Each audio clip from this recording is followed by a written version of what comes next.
नमस्कार विद्यार्थी मित्रांनो, आजच्या सेशन मध्ये सगळ्यांचे खूप खूप स्वागत आहे। आज आपण नवीन चॅप्टरला सुरुवात करतोय जो असणार आहे आर्टिकल। आता आर्टिकल खूप खूप महत्त्वाचं चॅप्टर आहे ज्याच्यावर आपल्याला कंटिन्युअसली क्वेश्चन्स जे आहेत ते विचारले जात असतात, बरोबर। सो आर्टिकल खूप महत्त्वाचं आहे, त्यामुळे यातील प्रत्येक रूल, प्रत्येक कन्सेप्ट आपल्यासाठी इम्पॉर्टंट आहे। म्हणून हे लेक्चर जे ते फुल फोकस, फुल कॉन्सन्ट्रेशनने करणं फार गरजेचं आहे। आर्टिकलला आपण मराठीमध्ये उपपद असे म्हणत असतो, ओके। आणि फक्त इंग्रजी भाषेमध्येच आपण काय करतो, तर आर्टिकलचा वापर जो आहे तो करत असतो। मराठी भाषेमध्ये आपण आर्टिकल अ मुलगा, ओके, आ मुलगी असं काही वापरतो का? आपण नाही। म्हणजे article is used only in English language. आर्टिकलचा वापर फक्त आपण इंग्रजी या भाषेत करत असतो। आर्टिकल दोन प्रकारचे असतात बघा। तर एक असतो इनडिफायनाइट आर्टिकल आणि दुसरा असतो डिफायनाइट आर्टिकल। आता इनडिफायनाइट आर्टिकल म्हणजे नेमकं काय, तर त्याला आपण अनिश्चित उपपद असे म्हणतो।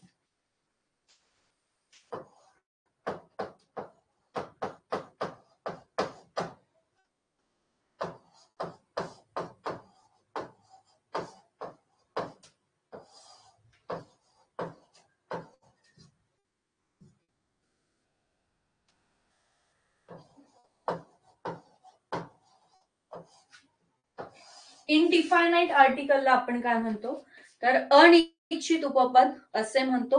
आणि डिफायनाइट आर्टिकल जे असणार आहे याला आपण निश्चित उपपद असे म्हणतो, बरोबर। येस, तर हे दोन प्रकारचे आर्टिकल्स आपल्याला बघायचे।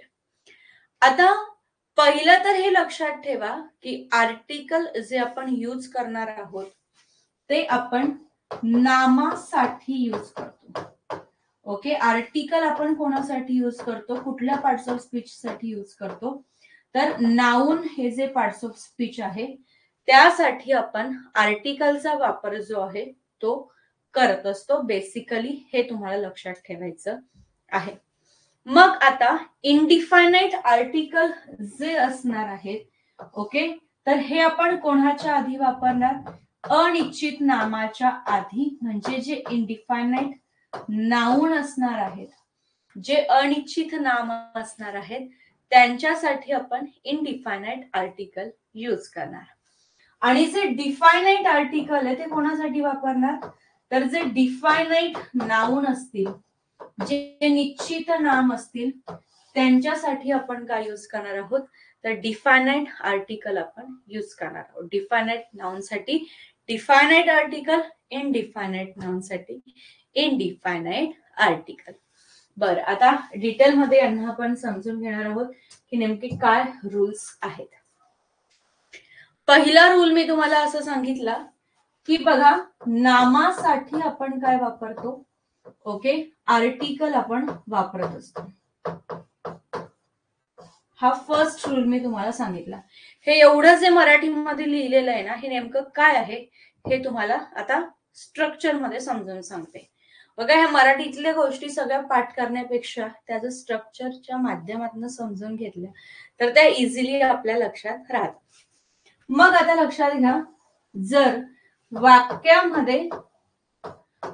वाक्यामध्ये नाउन आला, ओके, नामासाठी आर्टिकल वापरतो, पण इन केस वाक्यात नाउन आला आणि नामाबद्दल विशेष माहिती देणारा ऍडजेक्टिव्ह आला, मग आर्टिकल कुठे वापरणार, नामाच्या पुढे वापरणार का? अजिबात नाही। तर आर्टिकल जो आहे तो आपण वापरत असतो ऍडजेक्टिव्हच्या आधी।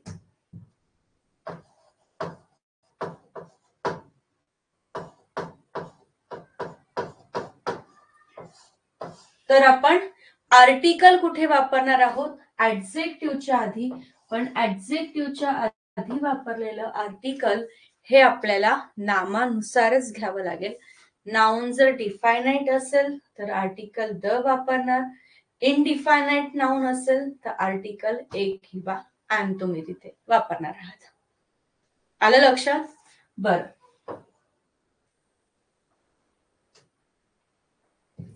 पुढे बघा, जर वाक्यात नाउन आला, नाउनला क्वालिफाय करणारा ऍडजेक्टिव्ह आला, ऍडजेक्टिव्हला क्वालिफाय करणारा ऍडव्हर्ब वाक्यामध्ये आला, तर आर्टिकल कुठे वापरणार? आर्टिकल तुम्ही इथे वापरणार आहात, बरोबर. आर्टिकल कुठे वापरणार आहात? इथे. कोणासाठी आलेला आहे आर्टिकल?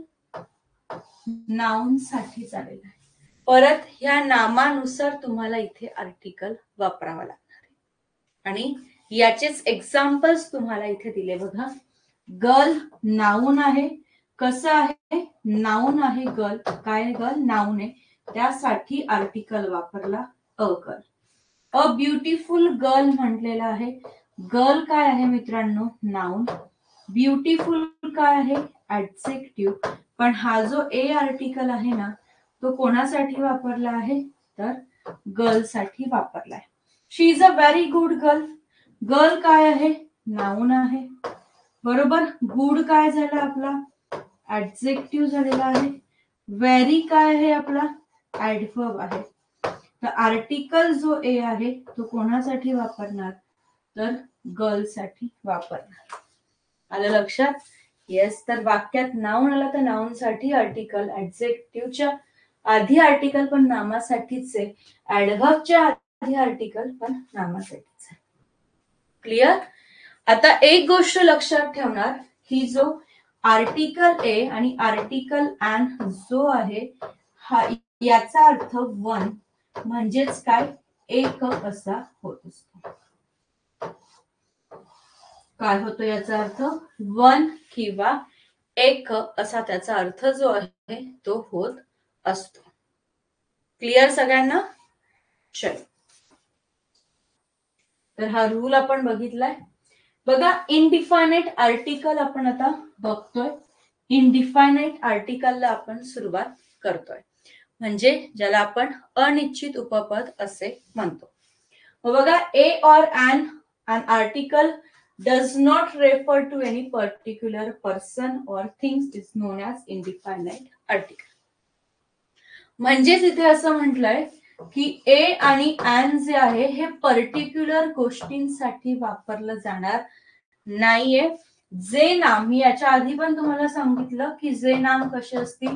पर्टिक्युलर नसतील. जे नाम अनिश्चित असणार आहेत, तर या अनिश्चित नामांसाठी आपण काय करतो? आर्टिकल ए आणि an वापरू शकतो.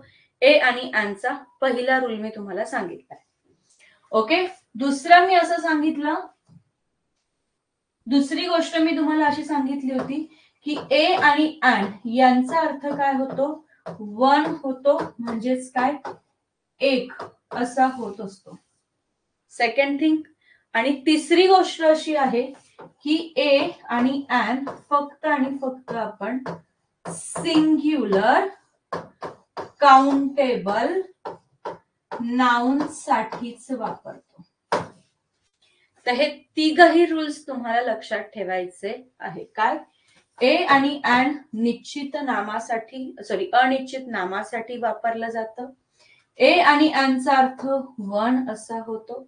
तिसरं काय सांगितलं? आणि ए आणि an जे आहे ते आपण फक्त सिंग्युलर काउंटेबल नाउनच्या आधी आपण यूज करत असतो. आता एक्झाम्पल बघूया. He is a doctor. ही कोण आहे? सब्जेक्ट आहे. इज क्या आहे? वर्ब आहे. हा अ डॉक्टर काय झालाय? तर अ डॉक्टर कॉमन नाउन आहे. तो डॉक्टर आहे. कोण आहे माहिती आहे का? नाही. कसा आहे डॉक्टर दिलेला नाउन? सिंग्युलर आहे. कोणीतरी डॉक्टर आहे, तर आर्टिकल ए आपण इथे यूज केलाय. अननोन आहे, इनडिफायनाइट नाउन आहे. पण दुसरा जर आपण बघितलं, he is a doctor who has done my surgery. He subject आहे, इज वर्ब आहे. हेच ते डॉक्टर आहे ज्यांनी काय केलं? ज्यांनी माझी सर्जरी केली.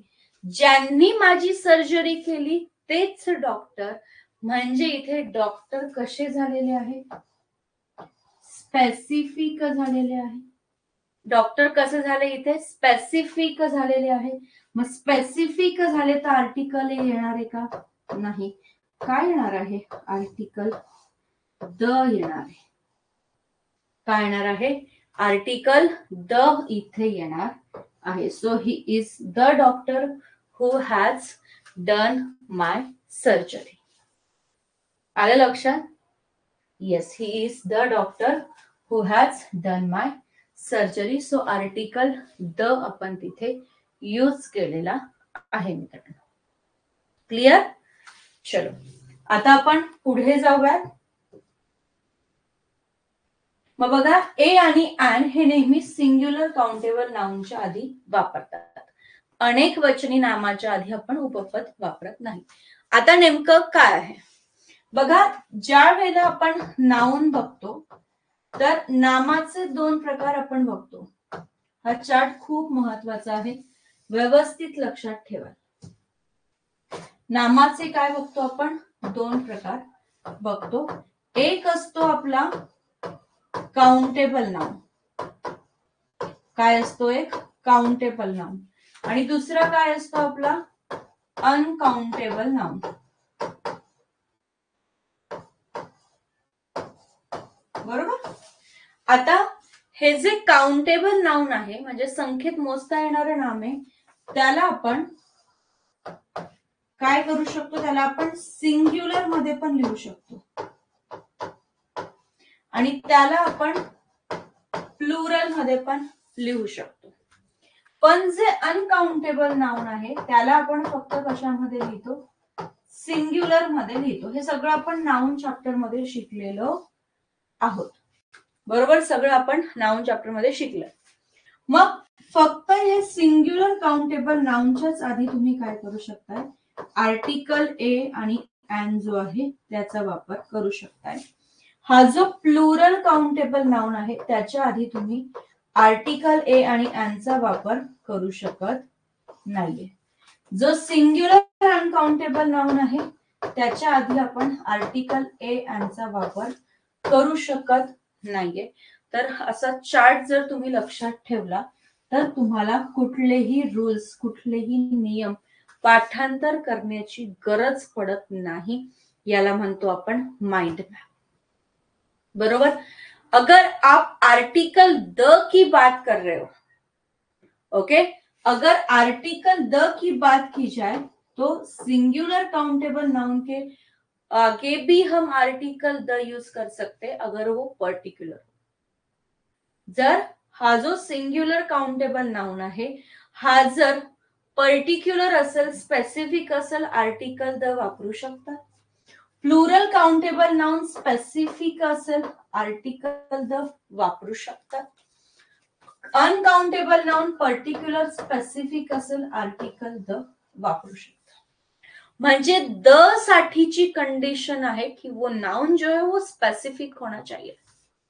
जो नाउन आहे तो कसा पाहिजे? आपल्याला स्पेसिफिक पाहिजे आहे. ही आर्टिकल द ची कंडिशन आहे. बट आर्टिकल ए आणि ॲन ची जी कंडिशन आहे ती फक्त यालाच लागू होते कि कसा हवा है तो नाउन, वो नाउन चाहिए हमें सिंग्युलर और काउंटेबल भी. ओके, बाकी प्लुरल काउंटेबल असेल और सिंग्युलर अनकाउंटेबल असेल ए ॲन यूज होत नाही. आई बात समझ में?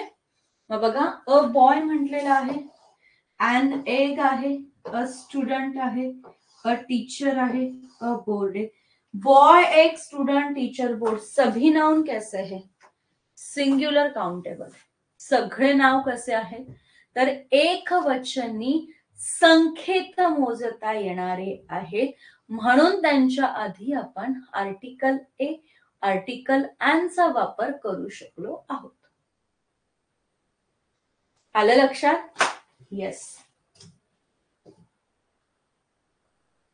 मग बघा, आता आर्टिकल ए कुठे वापरायचा आणि आर्टिकल ॲन कुठे वापरायचा आहे? तर शब्दाच्या उच्चाराची सुरुवात जेव्हा स्वराने होते तेव्हा आर्टिकल ॲन वापरतात. मग एवढा नियम पुरेसा आहे का?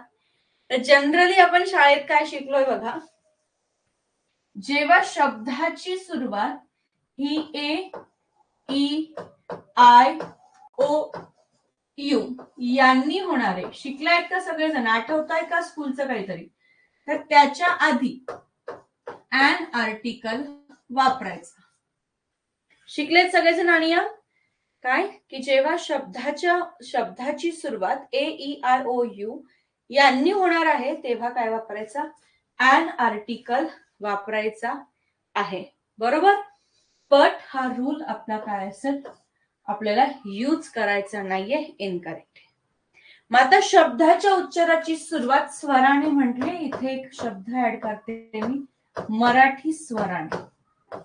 म्हणजे या शब्दाचं प्रोनाउन्सिएशन जर मराठी स्वराने होत असेल तर त्याच्या आधी तुम्ही आर्टिकल अँड वापरा. मग मॅडम मराठी स्वर कुठले, हम तो भूल चुके, गजनी बन जाते हम कभी कभी. सो कुठले आहेत मराठी स्वर, आहे अ, आ, ई, ई, उ, उ, ए, ऐ, ओ, औ,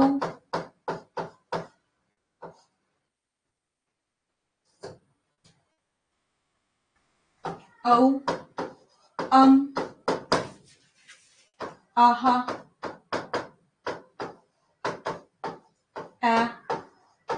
ऑ. हे काय आहेत, हे आहेत आपले मराठीतील स्वर. ओके.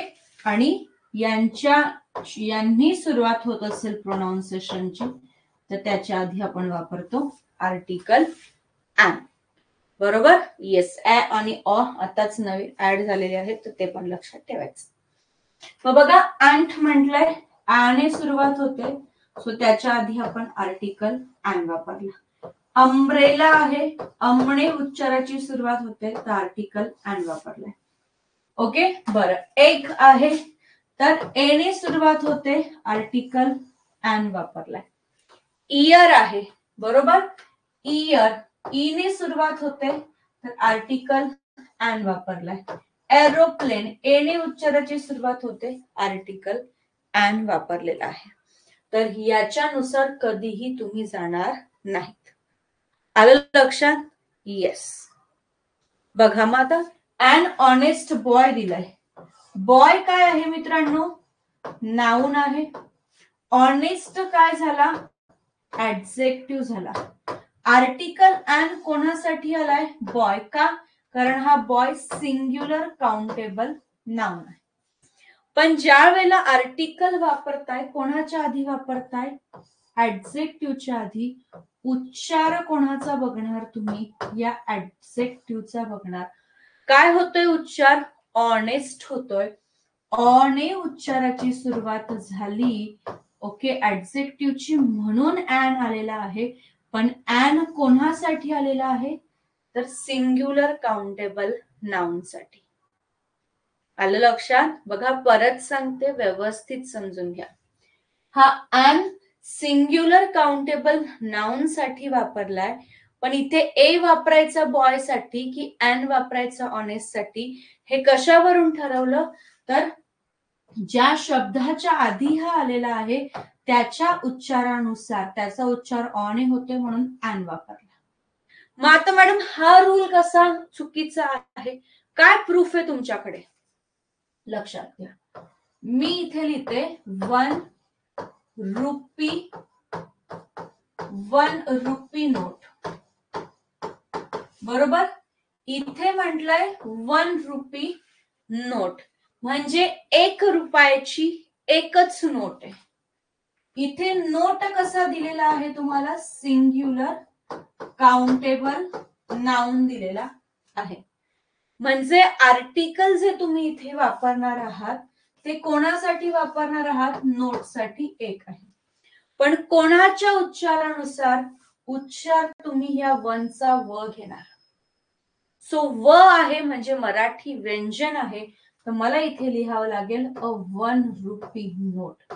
इथे ओ बघून जर मी ऍन लिहिला तर माझं उत्तर चुकणार आहे. ठीक आहे. बरं. आता बघा इथे ओल्ड वुमन आपण लिहिला. काय लिहिला, ओल्ड वुमन आपण इथे लिहिलं, इथे पण ओनेच सुरुवात होते. बरोबर. आर्टिकल कोणासाठी वापरणार आहात? वुमन साठी. कोणाच्या नुसार, कोणाच्या उच्चारानुसार? ओल्डच्या. या ओल्डचा उच्चार ओने सुरू होतोय. ओ मराठीतील स्वर आहे, म्हणजे इथे जे आर्टिकल वापरणार ते आण. बघा आता व्यवस्थित लक्षात घ्या, इथे पण ओने सुरुवात झाली आहे, इथे पण ओने सुरुवात झाली आहे, पण ज्या वेळेला आपण उच्चार करतोय, आपण प्रोनाऊन्स करतोय त्या शब्दाला, okay, at the time of the pronunciation याचं प्रोनाउन्सिएशन व मराठी व्यंजनी म्हणून आर्टिकल ए येतोय, याचं प्रोनाउन्सिएशन ओ मराठी स्वर आहे, म्हणून तिथे काय येतोय? ॲन येतोय.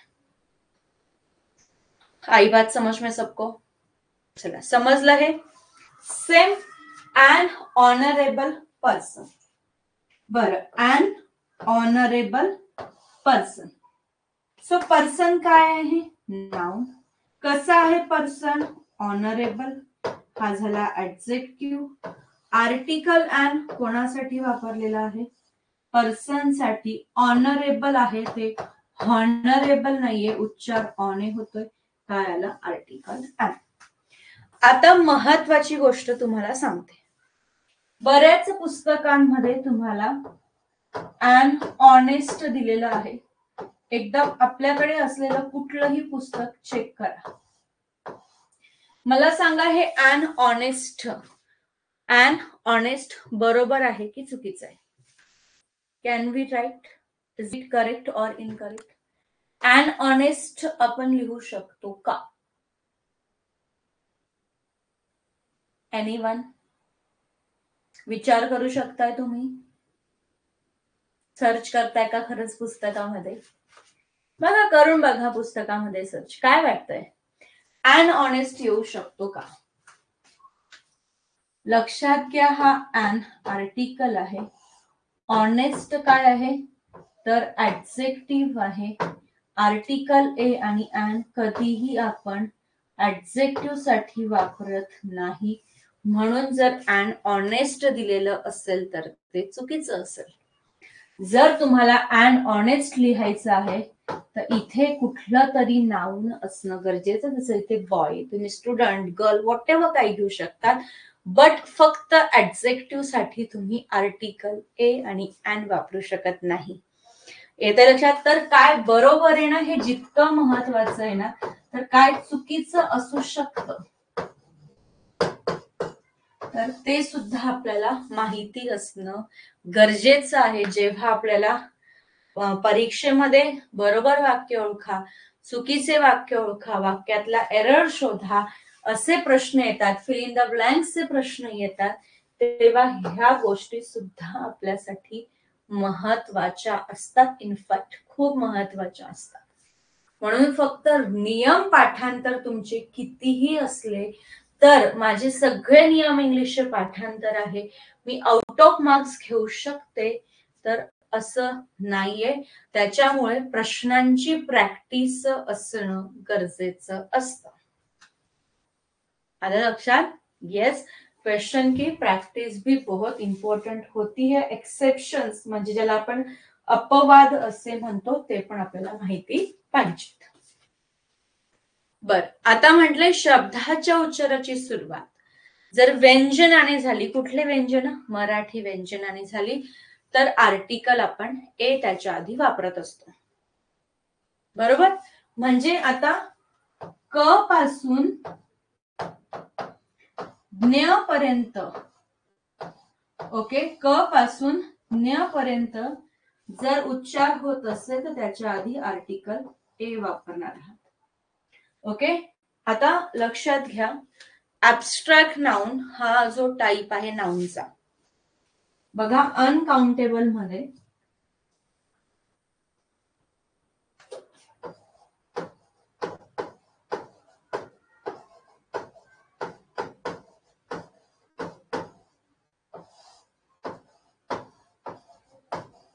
अनकाउंटेबल नाउन मध्ये आपण काय बघतो? ऍब्स्ट्रॅक्ट नाउन, भाववाचक नाम आपण बघत असतो. बरोबर? काय बघतो? अनकाउंटेबल नाउनचं इथं आपण ऍब्स्ट्रॅक्ट नाउन बघत असतो. तर या ऍब्स्ट्रॅक्ट नाउनचे काही असे आहेत अपवाद आहेत की ज्यांच्या आधी आपण आर्टिकलचा वापर ए किंवा अन आर्टिकलचा वापर करू शकतो. एक्सेप्शन्स मग हे कुठले आहे? जसं की पिटी, ज्याला आपण दया असे म्हणतो, त्याच्या आधी तुम्ही आर्टिकल वापरू शकता ए. हेडॅक आहे, ओके, नॉईज आहे, शेम आहे, प्लेजर आहे, हे सगळे ऍब्स्ट्रॅक्ट नाउन आहे. यांच्या आधी तुम्हाला आर्टिकल ए वापरता येतोय. बरोबर. बुक आणि कॅट हे दोघंही काउंटेबल आहेत, सिंग्युलर काउंटेबल नाउन आहेत, कॉमन नाउन आहेत, सिंग्युलर कॉमन नाउन आहेत. तर त्यांच्या आधी तुम्ही आर्टिकल ए जो आहे तो यूज करू शकताय. ठीक आहे. नाउन चॅप्टर ज्या वेळेला मी तुम्हाला शिकवलं होतं त्यावेळेला तिथे सांगितलं होतं की आर्टिकल ए आणि अन कोणाच्या आधी आपण वापरू शकतो? तर सिंग्युलर कॉमन नाउन असेल, बरोबर, किंवा सिंग्युलर कलेक्टिव्ह नाउन असेल, यांच्या आधी आपण आर्टिकल वापरू शकतो. बाकीचे एक्सेप्शन्स वाले रूल्स आपण हळूहळू बघणार आहोत. पण हे दोघही रूल्स कसे आहेत? हे फिक्स आहे. ह्या दोघही नामांच्या आधी आपण आर्टिकल ए आणि अन जो आहे तो यूज करतोच. क्लिअर? येस. आता पुढे जाऊयात. बघा, ऍब्रिव्हेशन. ऍब्रिव्हेशनला आपण काय म्हणत असतो? तर शॉर्ट फॉर्म. ज्या वेळेला आपल्याला ऍब्रिव्हेशन दिलेलं असेल, ज्या वेळेला संक्षिप्त रूप आपल्याला दिलेलं असेल, तर त्यावेळेला आपण त्याचं ऍब्रिव्हेशन काढत नाही किंवा त्याला फुल फॉर्म मध्ये वाचत नाही. तर तशाच याच्यात आपण त्याला वाचतो आणि त्याच्या प्रोनाउन्सिएशन नुसार आपण आर्टिकल ए किंवा अन जो आहे तो आपण यूज करतो. मग बघा, एमपी म्हटलेला आहे, एमपी ए ने सुरुवात होते ना, तर आपण अन एमपी लिहिला. एसपी आहे, ए ने सुरुवात होते ना, एसची, सो ए ने सुरुवात होते, ओके, एसपी लिहिलं. एमएससी, एम असं लिहितो, ए ने सुरुवात होते तर अन एमएससी लिहिलं. एचएससी, ए ने सुरुवात होते तर आपण अन लिहिलं. एफआयआर, एफ ने सुरुवात होते तर आपण इथे अन घेतलंय. आलं लक्षात? बीए आहे बघा, ब ने सुरुवात होते, तर आपण इथे बीए लिहिलं. सीए, स ने सुरुवात होते तर असीए लिहिलं. पीएचडी, प ने सुरुवात होते तर आर्टिकल आपण इथे ए वापरला. बीएड, ब ने सुरुवात होते तर आपण इथे आर्टिकल ए जो आहे तो आपण इथे यूज केलेला आहे.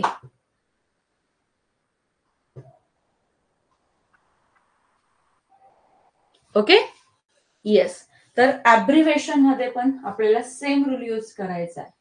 बघा, आता काही जे शब्द आहेत त्यांची सुरुवात AEIOU यांनी होते, पण त्यांचं प्रोनाउन्सिएशन जर आपण बघितलं तर कशाने सुरू होत आहे? यू ने सुरू होत आहे. कशाने सुरू होत आहे प्रोनाउन्सिएशन? यू ने सुरू होत आहे. आणि यू ने सुरू होत असल्यामुळे आपण त्यांच्या आधी आर्टिकल ए वापरला, जसं की Europe, unit, union, uniform, university, useful, unicorn, universal. आता युनिव्हर्सिटी बद्दल सांगते. I studied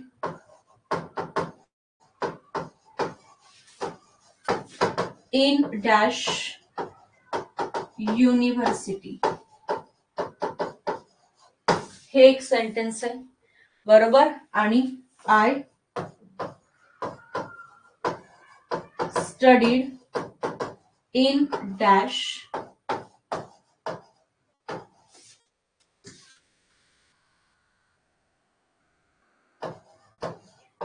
Pune university. बरोबर. आता कुठलं आर्टिकल तुम्ही वापरणार? ए, अन और द.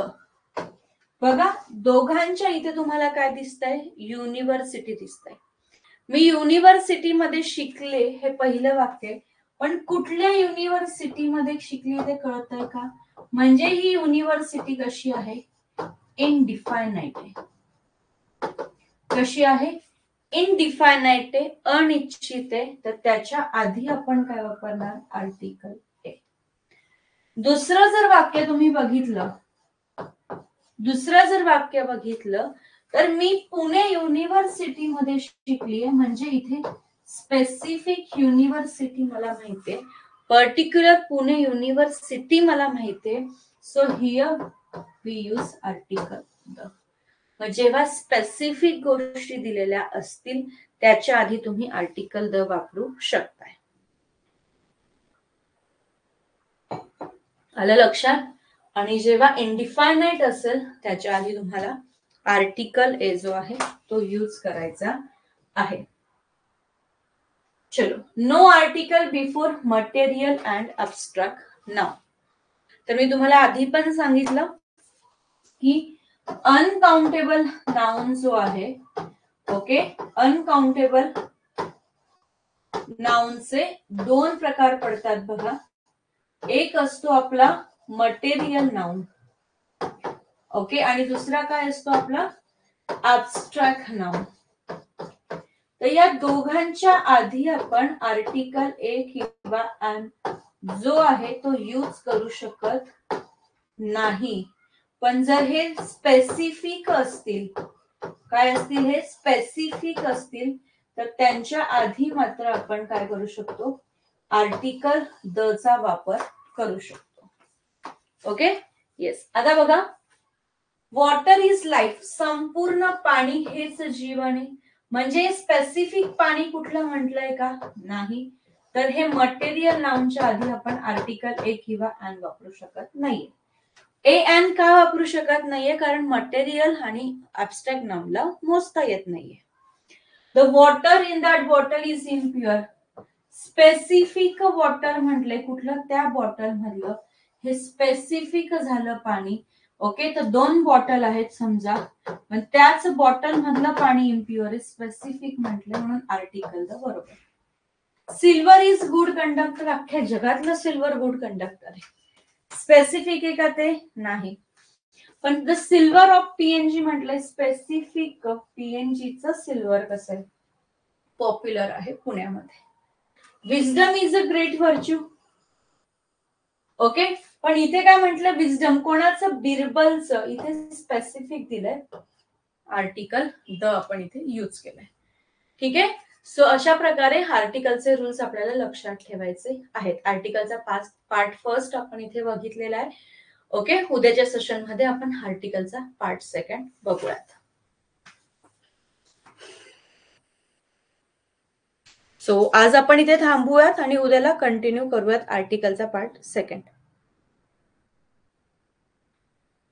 थोडासा मला दम लागतोय, ओके, थोडा हेल्थ इश्यू चालू आहे. तर जसं जसं जास्तीत जास्त सेशन घेता येईल तसं तसं घेते. आज थोडं कमी झालेलं आहे, पण उद्या प्रयत्न करेल जास्त घेण्याचा. ठीक आहे. जरी सेशन कमी वेळ घेतलं तरी पण क्वालिटी कंटेंट पोहोचवण्याचा प्रयत्न तुमच्यापर्यंत करते. ओके, सो त्यामध्ये कुठले कॉम्प्रोमाइज नाहीये आणि सिलेबस पण तुमचा व्यवस्थित वेळेत पूर्ण होणार आहे.